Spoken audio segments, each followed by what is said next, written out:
was like, oh my God, this is apparently, all right, I'll call my doctor. I'm taking a hit thing. Oh God. When am I supposed to be blowing colon here, by the way?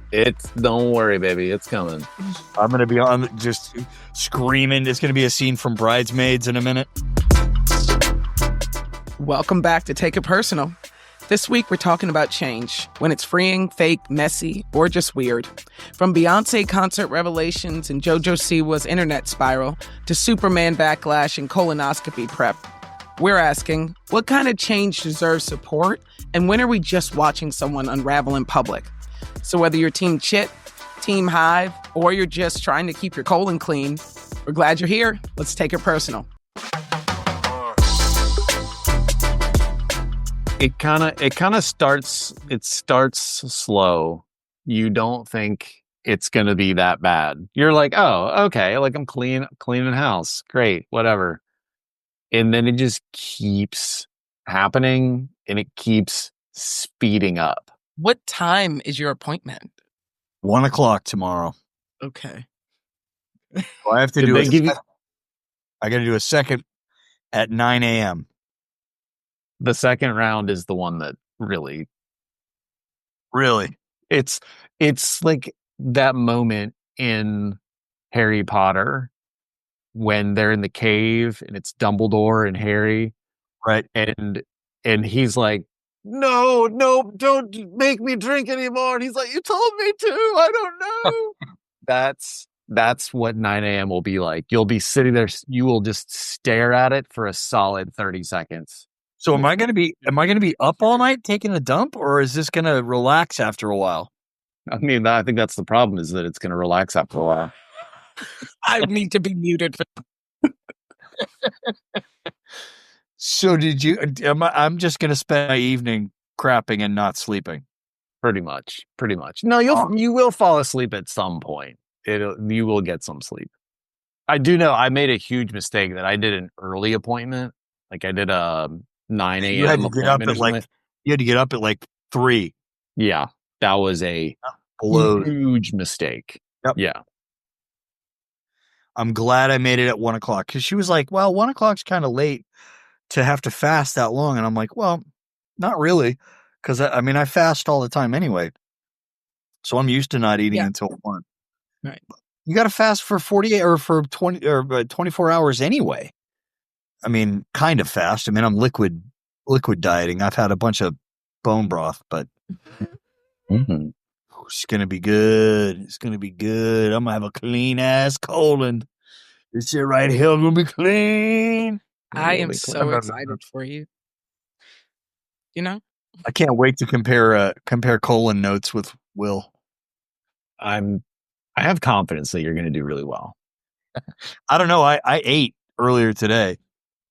I had some turkey and cheese. Oh. So we'll see what happens. I guess first of all, welcome back. I haven't seen y'all in like years. It's been a hot minute. We've been beaching it, and Will's been on vacation. And look at how tan I am. I mean, just amazing, right? Gorgeous. You are shockingly Caucasian still. It's true. It's long time. Lot of transformations, a lot of changes that have happened. I didn't leave the city, but the city was transformed by Beyoncé, Giselle Knowles for the 4th of July weekend. And thus I was transformed. So yeah, lots of things have happened. SZA and Kendrick also came to the DMV area, and it poured for the entirety of the show and rained out a lot of people. A lot of people stood in it. A lot of people did not and walked away from it. But yeah, where'd you go? Was it like open amphitheater? Yeah, Northwest Stadium. You were like out. It's stadium life for these stars now. They don't do arenas anymore. What are they, Drake? These are real stars. Kendrick, SZA, Beyoncé. It's got to be the stadiums that seat. I don't know that I could not go to a concert if I paid the cash for it, even if it's raining. Yeah. I feel like I kind of have to, you know? But no, those shows... committed at that point. Those shows that are outdoors, and if you're out in it and it's raining, it is the wettest you will ever be in your life. It's like a shower from all angles for hours. We went to Kesha and Macklemore years ago at Lakewood in Atlanta, and it was a hurricane. So, I mean, it rained hard the whole show. And it's like somehow wetter than when you're just in water. So Yeah. the theory for Northwest Stadium was like, I think at some point people, maybe myself, I've said, I'm standing at the bottom of the pool. When you're in a stadium, you're standing at the bottom of the pool, no matter where you are, even if you're at the top. And that is what you start to really think about is like, oh, this is like what pool floaties feel like when they've like been blown into and they're floating at the bottom. And there's no way to ever be dry or clean again. And is music really this good? Does music matter? That's another thing. Then you start thinking about the Dallas Cowboys. And I was like, those domes in New Orleans and the Cowboys, like everyone that has a dome and something over their stadium, you start to get really jealous of those teams that have that. That's the thought process when standing in the middle of the rain in Northwest Stadium. Even if it's Beyoncé, it's depressing. But it's fine. And I stayed at home, but It didn't rain on Beyonce. no, it didn't rain on Beyonce. Can't There rain were on 2 Beyonce. nights. Oh, One was should I talk a little bit about Beyonce in the city? Wait, what? Yes, you should. Shut up. I'm going to talk about Beyonce. in the city. I like that you I- asked. The drinking game. Like we had a choice. Yeah, no, you don't. Because I bought $600 in Stetson attire. Which Let's Hell go. it is some of the most beautiful cowboy Western shirts, hats, and boots that I'll ever own. I wore them on the 4th of July and Monday, July 7th. And I wore my cowboy boots to work today because I was Hell like, I yeah. spent so much money on this stuff. I have to get my money's worth. But with that said, Are the boots comfortable? the boots are the most comfortable and they're not too ostentatious. Well, I didn't think they were until you wear them into a regular corporate office and then you're like, oh, these look different under the lights of Beyonce. They feel like they're understated, but actually, no, in the office, they're a little bit loud, but still, no, they were very comfortable because I bought them one size too big for men's and I wore 3 pairs of socks and inserts. So I knew they were going to fit one way or another and be very comfy. I've always wanted cowboy boots, and they've always looked really painful to me. I would say that Cowboy Carter in Washington, D.C. was basically a mission for her to say, I reclaim American Independence Day as my own holiday. Her merch was like the reclamation of Independence Day. Is literally what the merch says on it. And a lot of it was basically her making remarks on the state of America and how problematic and yet fruitful the experience can be. So 4th of July, I went alone for the first time to my first Beyoncé show alone. I've been with many women in my life, all related to me in some way or another. But I went alone because I wanted to see her up close without impediment and without having any concern for anyone else. And I did. She was glorious, guys. It was amazing. Both shows you went alone? No.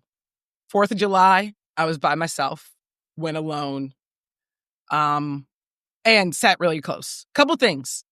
Met some friends, some that are going to be up and coming DJs in the area that I'm very excited about.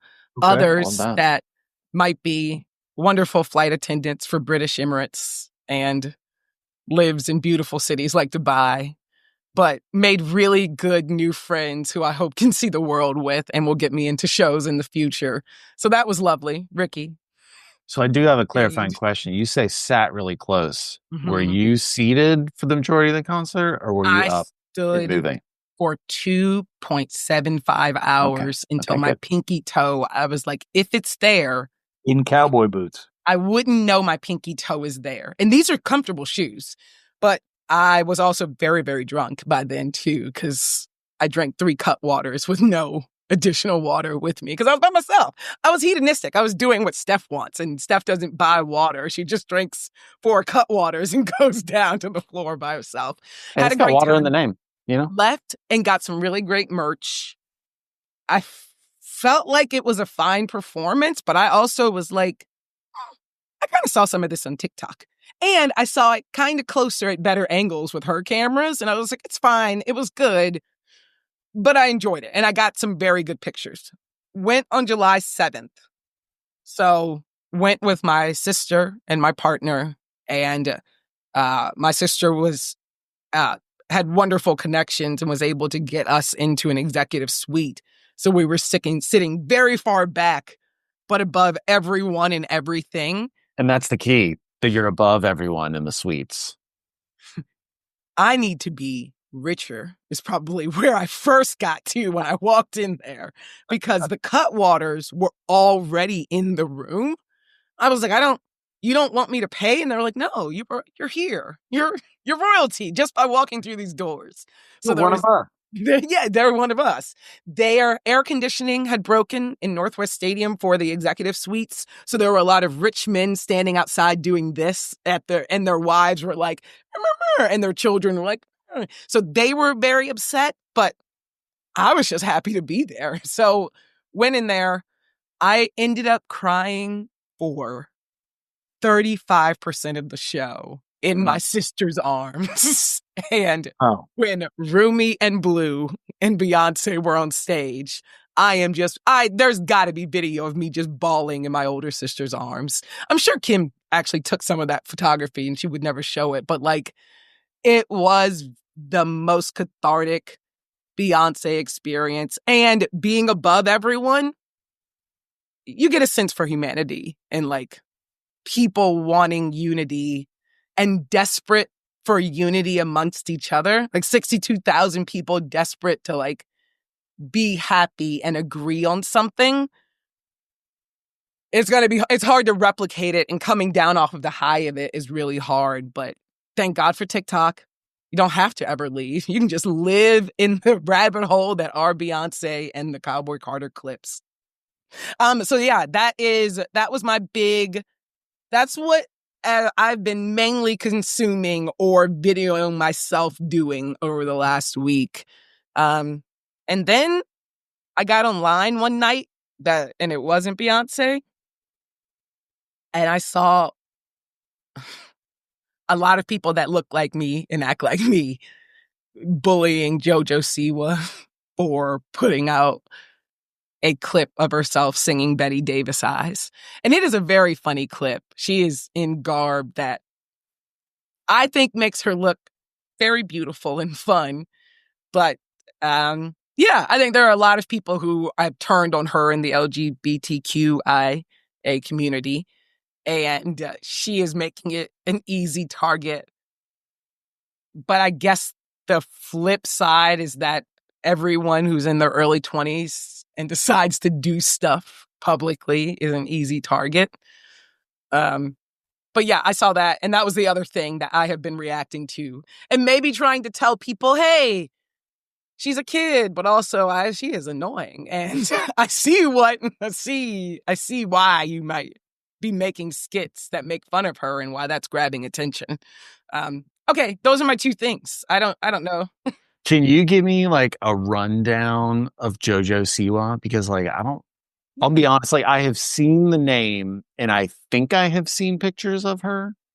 Yeah, but I couldn't pick her out on a lineup. That is amazing. That is beautiful.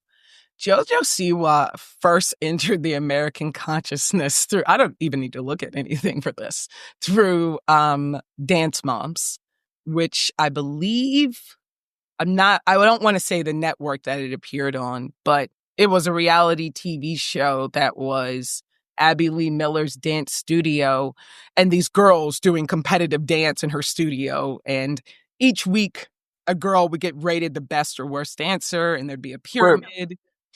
that's where Maddie comes from, right? That's From Maddie Ziegler. Maddie Ziegler. That's Yes, right. comes from From the Sia Dance videos. Moms. Yeah. And so a lot of quite a few other girls and influencers have come off of this Dance Moms tree. JoJo Siwa, though, she came off of Dance Moms, but she started to really move into like this Nickelodeon live tour circuit. And she had this bow company. It's like a it's bows. Like clip-on bows, Yeah, like clip-on hair bows. bows. And Yeah. she was marketing to younger girls, like, 5 to like 10 years old if she was like 12 or 13. And Of how old course, is she at the time that she's doing this? so she's slightly older. So that's the thing. One of the problems for JoJo is that she has been trying to come from being an 11-year-old to like a 20-year-old on TV and on the internet the whole time. And one of the problems she was encountering during the Nickelodeon live tour bow era was like, hey, you're wearing bows and you're 17. Are you? What's going on here? Like every year she'd go on these tours, so she was getting too old for that. So she had to pivot to more of an adult like engagement and someone in her own age group. So she started making music again, like music on her own, but not for Nickelodeon. And then she came out as, I believe she first said that she was lesbian and then was figuring out gender identity stuff along the way over the last few years. But all of that has been online, and all of that has been very her communicating that directly, nearly in real time. The other thing is that she had as many girlfriends as a young lesbian might have in their early teens and 20s, which is many, many, many, many, many girlfriends. But they're all online. And so they've had relationships and broken up and be like, she's a terrible person. So she's been having a rocky, like, finding her audience. She went on Big Brother. She found her audience again. And as a part of that finding her audience, she started to date a man. Even though she was in a relationship at the time, but it's Big Brother. What are you talking about? That's why you're there. And so that was a part of the major storyline. So she's been trying to figure out how to pivot into adulthood and find audience while pivoting into adulthood. And I don't think anyone's ever successfully done that. I think you have to be a child, flame out, and then be an adult and then find your audience. I mean, I think that depends. Dakota Fanning went from child actress to legit person, and she hasn't, as far as I know, she hasn't gone completely insane. But then, for every one of those is a few Macaulay Culkins out there. But I will say, I feel like Dakota Fanning didn't necessarily live so like sucked into like the internet or just like being in the public eye where it's like you're so deeply connected with your audience that like I feel like there's this genre of like a pop star or celebrity where you are very defined by your audience. Right. And the audience in a way feels participation in defining you. Mm-hmm. Yep. Like, I think this happens a lot with Taylor Swift, and part of like I feel like I've gotten very hands off with the whole Taylor Swift situation because I felt like very much of like a voyeur all of a sudden, where I kind of realized this person maybe is just trying to live their own private life, and I shouldn't be participating in rumors about their sexuality or just what they eat for breakfast. Maybe we don't need to know that kind of information. So I can't imagine also being young and then having to figure out all of these things and being a person who is questioning and not really sure about some very core things about who you are and having it in front of the entire world and then having the entire world be like, I don't know if you're doing it right. Yeah, it's interesting. You said Maddie Ziegler. Maddie Ziegler is another one. We saw her on Dance Moms. Then Sia took notice of her, and she was in all of Sia's videos. And then, it's funny. Katie and I just watched a movie with her in it called My Old Ass, which was about a lesbian girl who, I don't want to spoil too much, but it ends up falling in love with a boy she meets just before she goes away to college.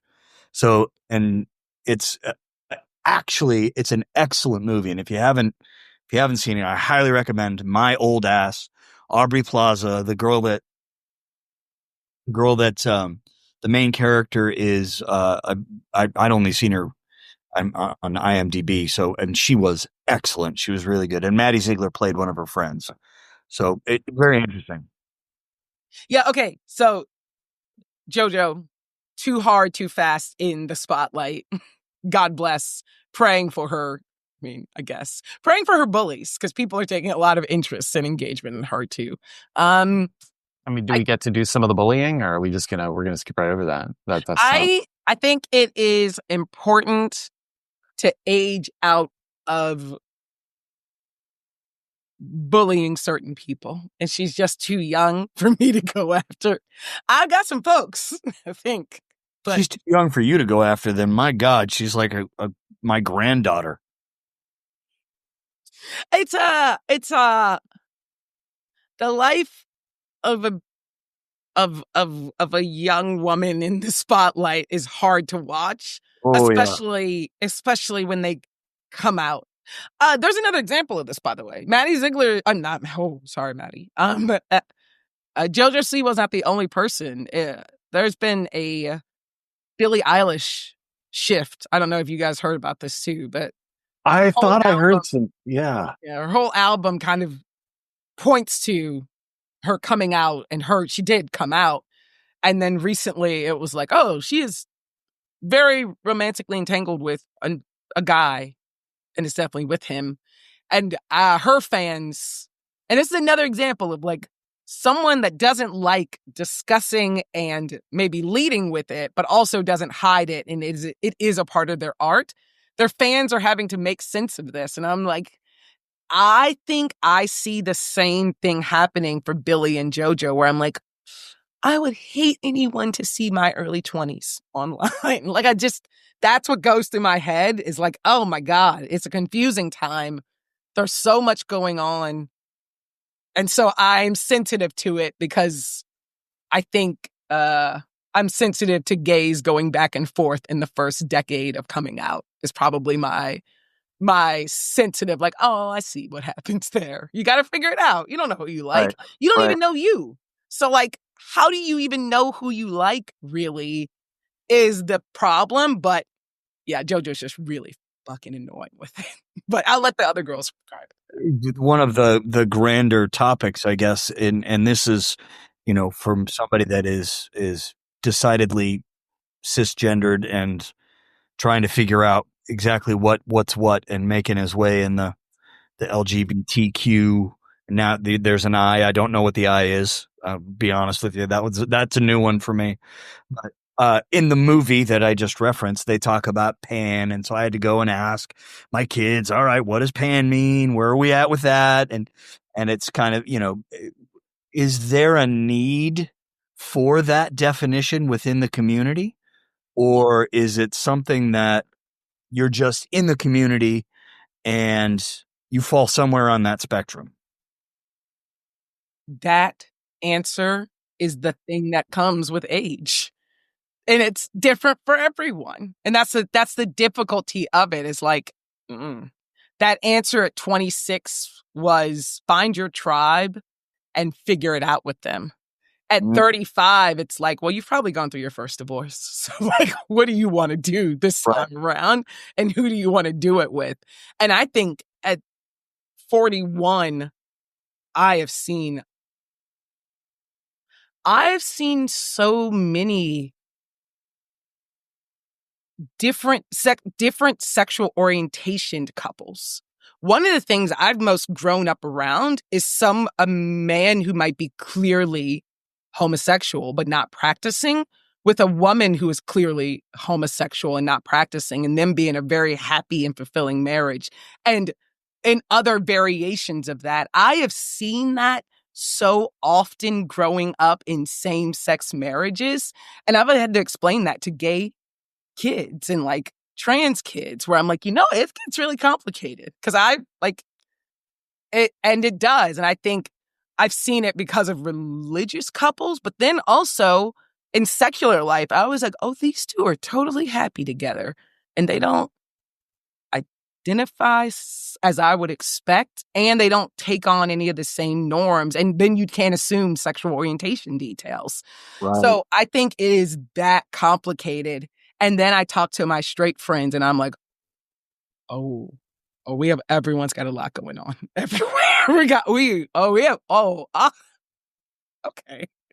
So, and then I have to say that to like everyone where I'm like, oh, guys, we all have something going on that we're figuring out in our relationships, marriages, and then within ourselves. And that comes though from being wildly gay and out since you were 18 and being very clear that you were living that way.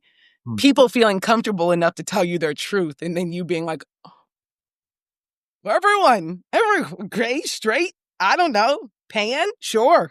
That sounds great. Whatever you can to find love that matters and works for you, do that then.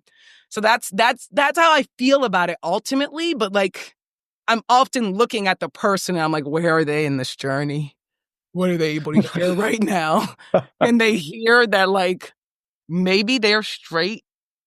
Maybe they're straight. I don't think they can hear that. Okay, let's wait for that. It's like you're not finding anyone you like at all. Ever. But don't you guys encounter that? Did you never encounter like your friends are like, maybe you're not. Maybe there's not a girl for you or a guy for you, friend. Girlfriends even, where you're like, honey, I don't think you like me. I mean, we've all been through the and we haven't really touched on this on the podcast, but we've all been through the drum corps experience. So, there was plenty of people that, were like, I don't know where the hell I am on this spectrum, or some people that really did at 16 and were able to accept it, and then add in for me getting a degree in theater, so now we've got, which is always fun to watch men that are, guys, you are clearly not heterosexual, but you're trying to play heterosexual butch on screen, on stage, in a play that was written by someone that is clearly not heterosexual, writing this hard for you. Tennessee Williams, not straight.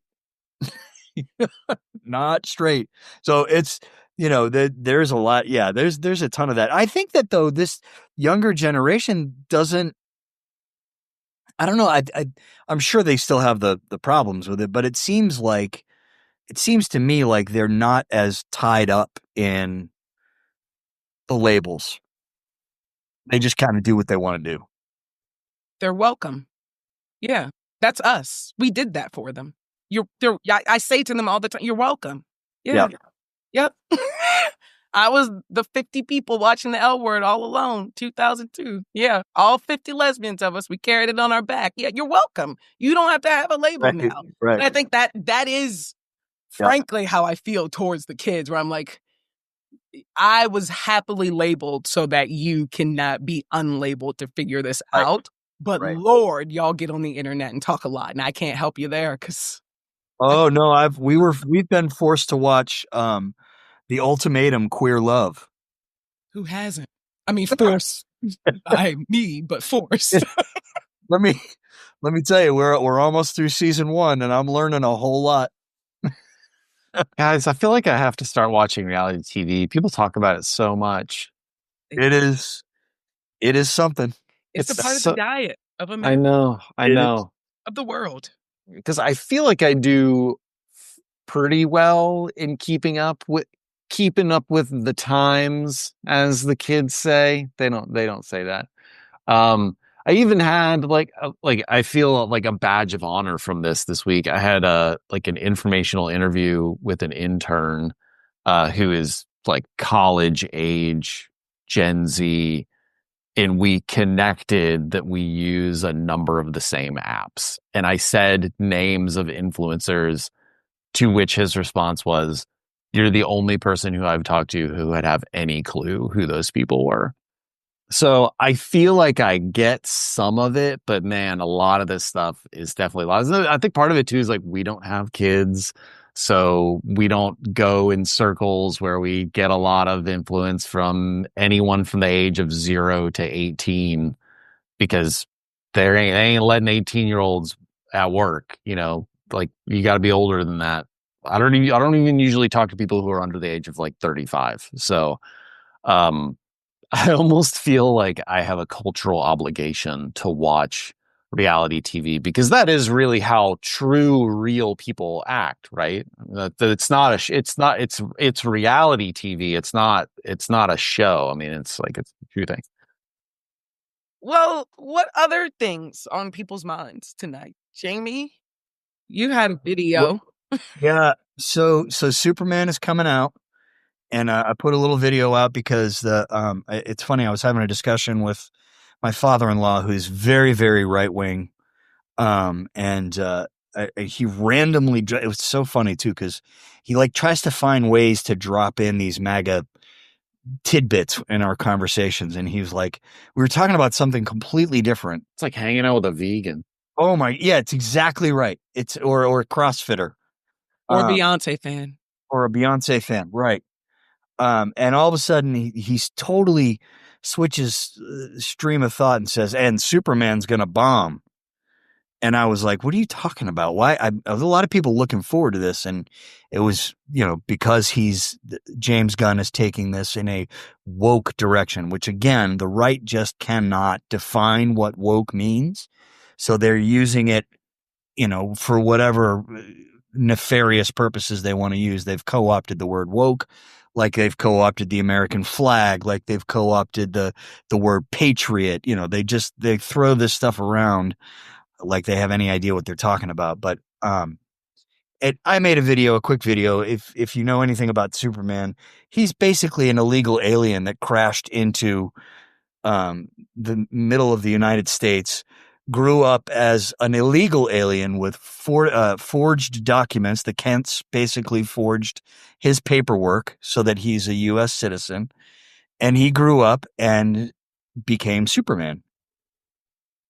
And the right wing people just cannot reconcile this greatest American hero as an illegal alien, which he is, of course, by nature, an illegal alien, escaping a collapsing homeworld, seeking a better life, and, doing great things. And it makes their brains melt. So they're really latched onto this, and they're really, really hoping that it just bombs in the movie theaters. And it just cracks me up. It blows my mind that this is news to them. Oh my God, Superman's woke.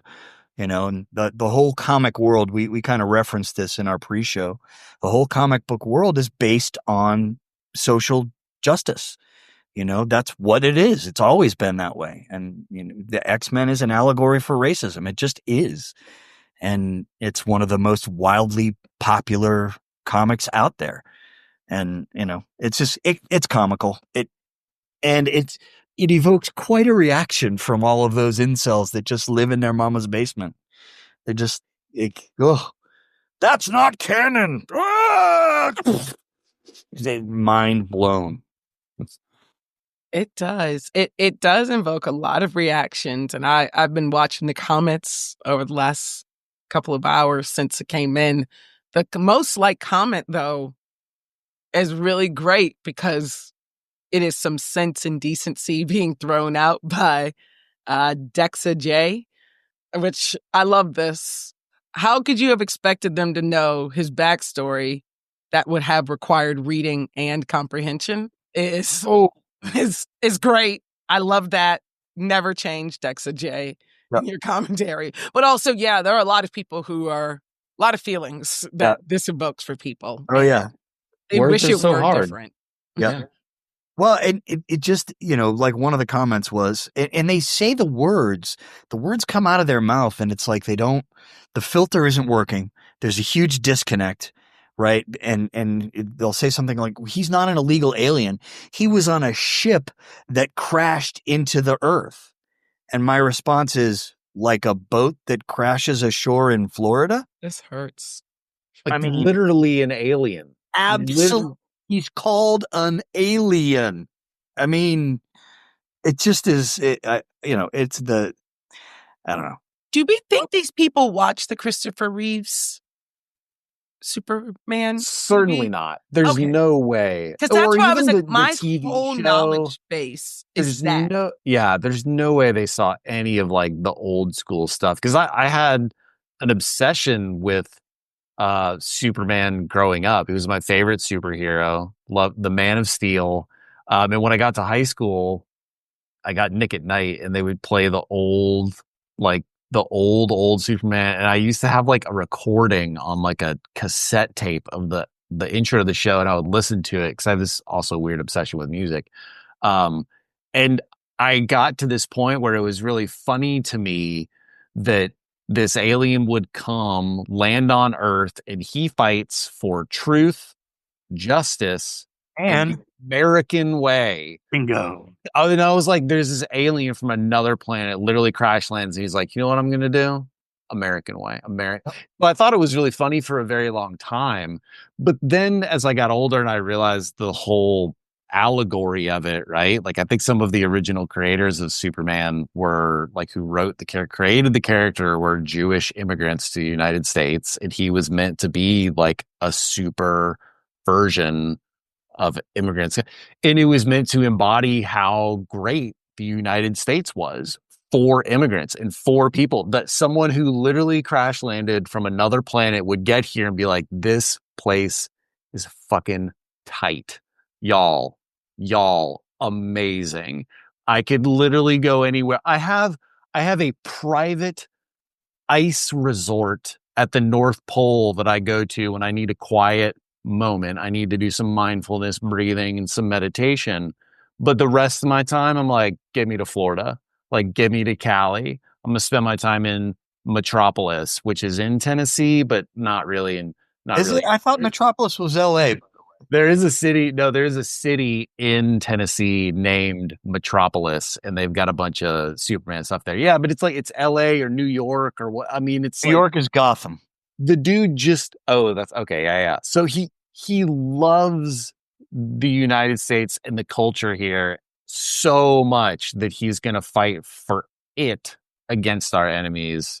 And that was such an amazing thing to me. And now to see people acting this way, it just brings a bit of sadness. It just also like, why you gotta have so much hate in your heart? If you look at the Tren de Aragua fear, right? The whole reason we have this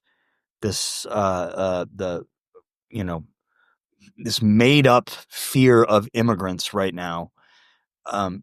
We're not hearing about the TDA anymore. All of a sudden that's gone away. It's not a problem now. It was a huge problem that we had to start sending people to these hellholes outside of the country. It was a huge problem. MS-13 was a huge problem. Well, now it's not a problem anymore. Now all of a sudden it's gone away. It's just that it's this made up issue that we use to get somebody elected, and it stirs fear and it unites the ignorant, and it gets Nazi Germany rolling. Well, and it's amazing how predictable it is, because it's so predictable. There's like, none of these people, we definitely got, none of these people have seen it. No one has seen the movie yet. It hasn't actually come out yet. And this is the part of me that is like little behind the scenes thinking, James Gunn, there's part of me that believes that he was like, whether or not people like this movie, I could give it a huge boost opening weekend by just saying, what is it? 3 words. He's an immigrant. Yep. That's it. All he had to do was say that. And he just because he did it in 2 or 3 interviews, and he said almost the same thing, almost like it was and people immediately lost their mind. Yep. I mean, it's very funny to me because this is one of the key lessons in The Art of the Deal. Yep. Written by Donald Trump, which is, why pay for mass marketing when you can say something, idiots will lose their mind, and then your face will be everywhere. One of the things that has fascinated me this week is I've finally been presented with Chit, which is Renshaw J is his what do we even call it? TikTok handle? I don't know. It's his TikTok username. Um, and it's kind of blown me away because I can't quite understand what it is in a very meta sense, like in a big sense, because it is not really like anything that's on TikTok. People have done stuff like this on YouTube where they're kind of mini series or television shows that have happened on YouTube, but it's the TikTok version of it. You know, all of the little clips are very, very short. And for anyone who's not seen it, it's this guy who to me looks a ton like Will Forte, sounds like Will Forte, is dressed up. It might be Will Forte. I mean, we've not seen this dude and Will Forte in the same room together, so it might be him. But he's just kind of this like mousy, awkward guy. Maybe we can watch a clip here too. And it's just kind of weird office type humor. Like for a second, when I first saw it, I thought it was maybe an outtake from The Office. But then I kept watching and realized that it wasn't, but it fits in that line. And it's a sort of show where I don't necessarily laugh out loud to everything, but I enjoyed it. It's a good time. It is to the point where I haven't watched all of them because I don't want to like spoil it all because they've been going for like a month, basically 1 month. They've got 20 total videos, which is, you know, if you're good at math, that's not even a video a day. Uh, they they've got how many likes? 14 million likes across those 20 videos and 1.4 million followers, which is an insane feat for anyone. Numbers that the Hawk Tuah girl would just drool over? No. I think so. Nope. Don't change it now. No, I completely agree. I thought you were out of your mind when you started saying shit. And then you said everything you just said to me. And none of that mattered until I remembered that I had actually seen one of these videos in the flow of things. And it actually ends up being the pinned video on the Chit account. And I think it may have come to me on Instagram. But one of your points about it is it seems made for vertical. I'm interested to see it on YouTube or another platform of whether it looks full screen. But when you look at it on TikTok or Instagram Reels, which was pushed to me, I was like, was it filmed for this? Or is there a longer version? Is this just a clip? And the other thing was like, I can't believe you're holding on to this content because you don't want it to go away. That's amazing. Yeah. Well, I don't know how many. It's clearly quasi professional, right? I mean, agree. it's not like this doesn't look really to me like I guess that could be someone's house. It could be, but it could also be like a proper set. Like they clearly have writing in some version of stage. Like there's a director, there's like someone is producing this content properly. It's making me wonder if this is some new business model in a way that someone is trying out to do media in the modern age. Like if we pay these actors, pay these people like X amount of dollars, if we can hit a certain number of views and get paid back through TikTok, YouTube, whatever, now all of a sudden we funded our show and we can make more episodes. I mean, that is the way, is to show it first, show the work and see if anyone comes to it.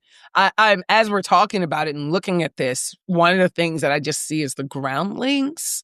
And I'm like, oh, that would make so much sense. And I think that could be what they're doing is another method of, I now want to do more research on Jay Renshaw, but to see that it's the Groundlings Theater in School, it makes me think they have hit on a new one that is amazing and a new. That makes so much sense. Everything you're saying about it, about its quality and everything, but I would never, I think this is how I've come to it. It's just the original sound. Yeah. But those two videos at the very top, I don't know. We'll have to check, but you're right.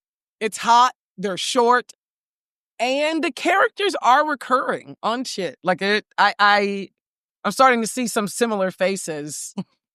Well, and one of the other things that's fascinating me about it, aside from all the, can you turn TikTok into a YouTube type business model, Yeah. like all those things.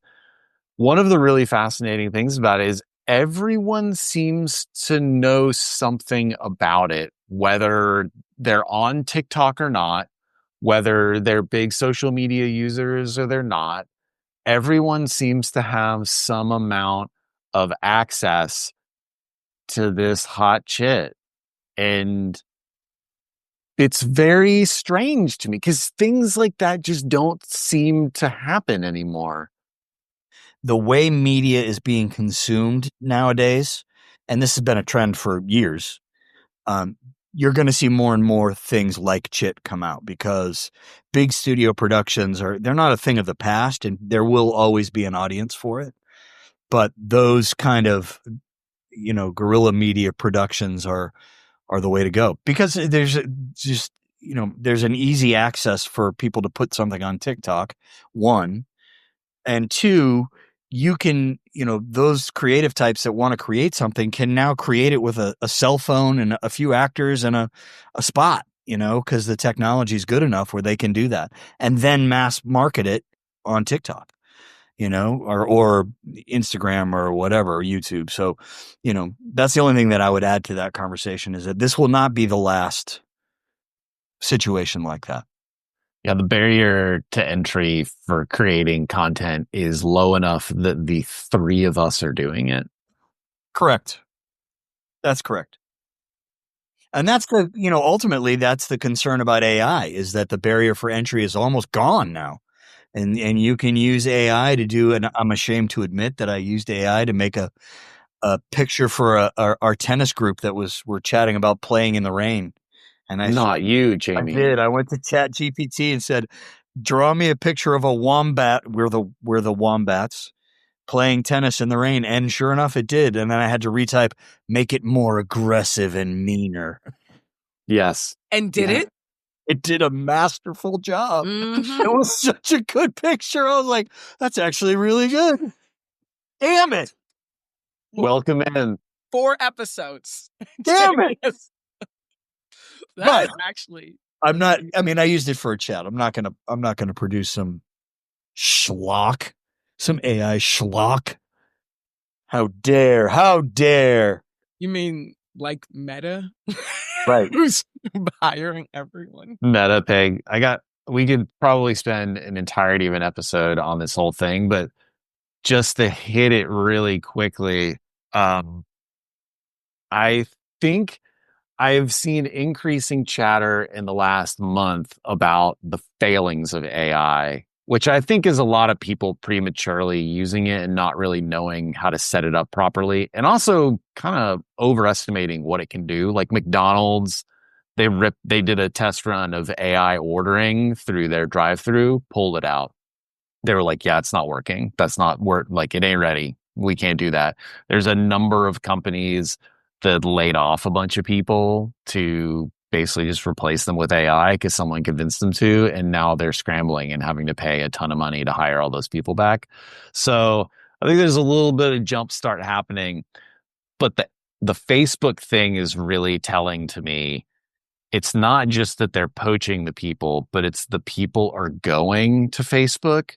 Because if I am a tech person, I would not go to Facebook if I wanted to invent something new or push the barrier of something.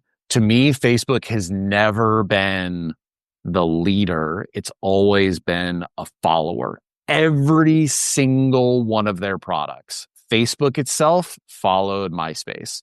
Instagram, they bought. They didn't make Instagram. They bought Instagram, and then every new feature that they've ever added to Instagram was somebody else. Snapchat with vertical video, Snapchat with vertical pictures, all the TikTok reels, like all that. They don't ever invent anything. So this to me is a warning, like a jump the shark kind of moment, because Facebook isn't the place that I think of as the center of great, deep intellectual thinking around technology. And the fact that these people are bailing on companies like Meta to chase money says to me on some level, at least a couple of them are like, I'm going to get what I can get while I can get it. And then I'm getting out, because I think they might see that there is a limitation to where everyone thinks it's going to go, that they're never going to be able to cross, that they're never actually going to be able to get past that. Like, so all the AGI talk, which is what everyone is really and truly investing in, people aren't investing billions of dollars in OpenAI because ChatGPT is cool. It can make wombat pictures. They're investing in it because they think AGI, for anyone who doesn't know, is it's like artificial general intelligence, where it's like you kind of have a person who can reason and do these things. So, end of unskippable dialogue. Thank you. No, I don't. Okay, that is great. I think my bet is this is going to break out into it being a battle against two companies. And I think that the people who are making the jump to Meta, they have been given a speech about the future and them being on one side of it and Apple being on the other side of it. And I do think that there are a lot of people who are in it to get what they can and then get out of it because they know that there are limitations, and this is a hot time for them and they deserve it. And every other bubble has had that opportunity for people to take advantage of. And I look forward to my next one too. I do think though that they're selling them on this argument of like, are you going to let Apple eat the entire world? And I think that there are some people that are going to Meta that are in some ways they don't like the closed system of Apple.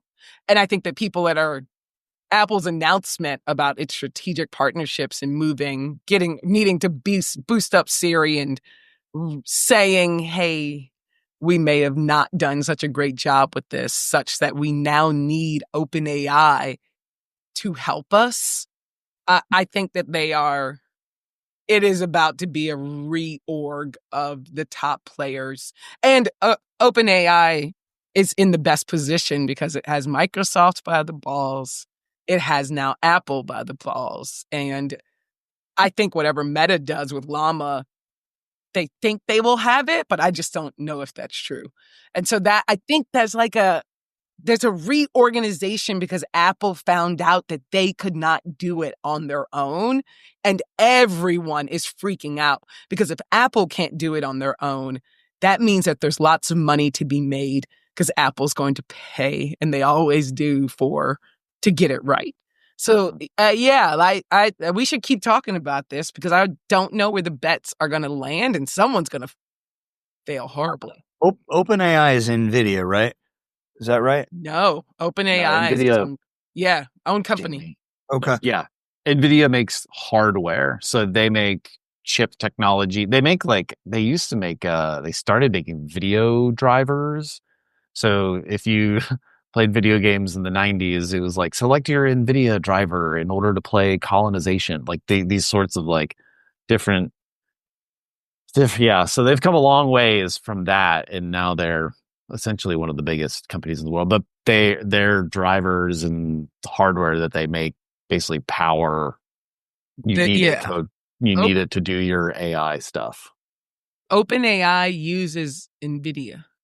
Okay. They use it. And I think, isn't NVIDIA like doing the best out of any company on the planet, or has the most market? Well, they are the quintessential. They're like in a gold rush. Don't dig for gold, sell shovels. NVIDIA is selling the shovels. Yeah, we have a fair amount of NVIDIA stock through my father-in-law. So, well. Yeah. You, Listen to you what buying me my next house, Jamie? What do you say about Superman again? Yeah, whatever you Yeah, said, man. Daddy. I don't care. Yeah. Yep. So I Uh-huh. don't know how that's going to turn out, but but I might see all y'all on the beach. No, you will not see me on the beach. I'm gonna be working the damn mines The to railroad. make all the chips. That's a fact. Okay. Sorry, looking through the template. I mean, great episode, guys. Yeah. Do we want to go to like good stuff? Like, Yeah, do good you stuff. guys Okay, so my good stuff. anything good happening today, Yeah, guys? no, there's all Are you kinds. sure? I don't know. It's So 2025. here's my thing that I'm looking forward to, Grumpy Gus. We're all of a sudden we're big tennis people in this house now. The Wombat. I heard. Yeah. Right. We play a lot of tennis, so we've been watching Wimbledon. And we watched a lot of the French Open, which is great because it comes on at like 8 o'clock in the morning because of where they're at. So I turn on the TV in the morning, and it's a lot like when the Olympics are rolling. You get to watch, events all day. So we've been watching Wimbledon, and the girls are getting into it. And today we got to watch a couple of really cool matches. But the story right now is one of the women that's in the semifinals is a new mother. She's a year removed from having her baby, and she's one of the first newish moms to make the semifinals in like decades, like a long time. So that's a fun story. Bencic, her name is I got it, Belinda Bencic, something like that. She's Swiss, and she's playing Iga Swiatek tomorrow, or no, they're playing on yeah tomorrow's for the finals are on Saturday, and then the other semifinal for the women is Arina Sabalenka, and she is so much fun to watch.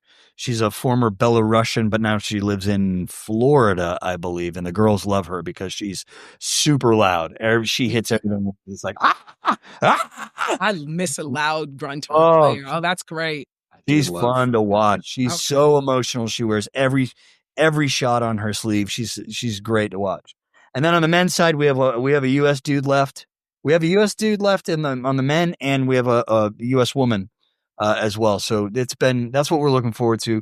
We're gonna do a big old thing on Saturday and Sunday. We'll do breakfast at Wimbledon. I'm baking scones, and we'll have strawberries and cream, and we'll do a whole thing with the whole fam and have a breakfast and watch tennis. So we're looking forward to it. That is beautiful. Well, you looking forward to anything? I'm looking forward to. I guess it's like mixed feelings in a way, though. This is probably the last time I record in this room. So Hey, let's yeah, go! moving days this weekend. So I'm looking forward to the house we're renting. It's gonna have a yard for the dogs, which is I cannot describe how much that's gonna mean to me and Paige and our general mental health of not having to put a leash on them every single time we want to take. And also just being able to, Jim has so much energy. Like we just got to be able to play with him. So I'm not really looking forward to the physical part of the move and having to do that. But I'm also deeply hating the way our house looks right now. I did not realize how much I have personally transformed over the last decade into a person that just, I really like a neat house. And ours is just complete chaos right now, and I am essentially a ball of anxiety all day long simply because there's just stuff sitting out, which I'm saying it out loud and I'm like, feel like I need to talk about this next time I go to therapy. Um, Put that one but down. also things just need to be straightened up, so I'm looking forward to having a straight house again as well. That's amazing. I love that for you. I have two things. I pre-ordered the deluxe edition of College Football 2026. Oh, So that comes out tomorrow. And So you're not working tomorrow. Hey, it comes out tomorrow. So that's something I'm excited about. That's coming up. Nobody knows what day we record on. It could be Yeah, Friday. okay. Oh, yeah. Yeah, you're right. And I should be traveling for love and for a wedding soon to see some friends get married. And I'm very excited to see that because I do love, I guess. And I think that it's nice when people get together. So I'm going to be doing that. A little bit of traveling, a little bit of sitting, wearing Calby Carter merch 7 days a week because I have more than 10 days of shirts that I may have purchased from 2 days of concerts. So doing that, looking at myself in the mirror all day. And that's official merch, right? You didn't buy any bootleg merch? Excuse me. Okay, that's one for you. That's one.